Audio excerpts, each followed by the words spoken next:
Dolphin cube? Nice.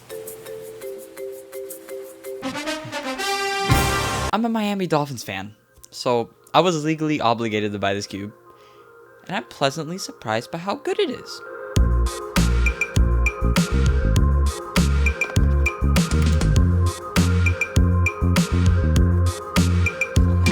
Performance-wise, this cube is actually pretty good. It's not the most stable cube in the world, but I do find it very controllable due to its turn feel. Talking about the turn feel, it's very interesting and a part of me kinda likes it. The Dolphin cube has a very crunchy, tactile, and solid turn feel that gives me YS3M vibes. Now that's a pretty loose comparison because these two cubes are completely different. They just give similar vibes for some reason, probably due to the fact that they both have a very solid turn feel.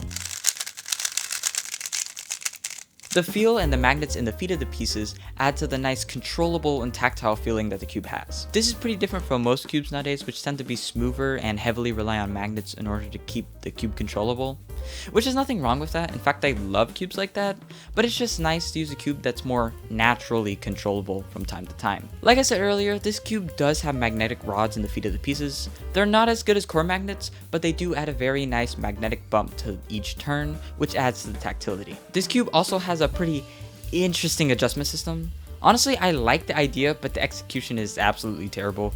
I mean, who thought it was a good idea to make everything clear? I just don't get it. Anyways, I'll try my best to explain to you how it works. This dual adjustment system is like many other dual adjustment systems, with it being very similar to the Tornado V2's adjustment system. You can turn clockwise to adjust the center travel, which is the inner ring. Setting 1 is the tightest, and setting 8 is the loosest, and the setting you're on is indicated by the small indent next to the screw. You can turn counterclockwise to adjust the spring compression, and setting 8 is the tightest, while setting 1 is the loosest, and the setting you are on is indicated by the number 1 on the inner ring, which is a little bit strange. Honestly, this adjustment system isn't bad, but I find it very hard to read and very annoying. However, it has a ton of different settings that cover a lot of different turn feels, which make it one of the most adjustable cubes on the market. It's just a shame that the adjustment system is very hard to read and is not intuitive. This cube also has adjustable magnets, and the system is basically the same thing as the system on the Tornado V3. However, I have not used it yet because I personally don't feel like I need to, because the setting it comes on out of the box is already very good. Just like the dual adjustment system, the magnet adjustment system is very hard to read, which just sucks. Honestly, so far, this cube just seems meh. It's a solid first release from a new company, but it's not anything special. However, I have done a decent amount of solves on this cube, and I have gotten some really good times on it. I have yet to exactly pinpoint why that is, and I've had the cube for like 4 months. If I had to pick something, it would be the controllable and crunchy feel, because I tend to perform better on cubes that have that type of feel. Actually, now thinking about it, I think I perform better on this cube because of the heart pattern on the pieces. Yeah, that's why.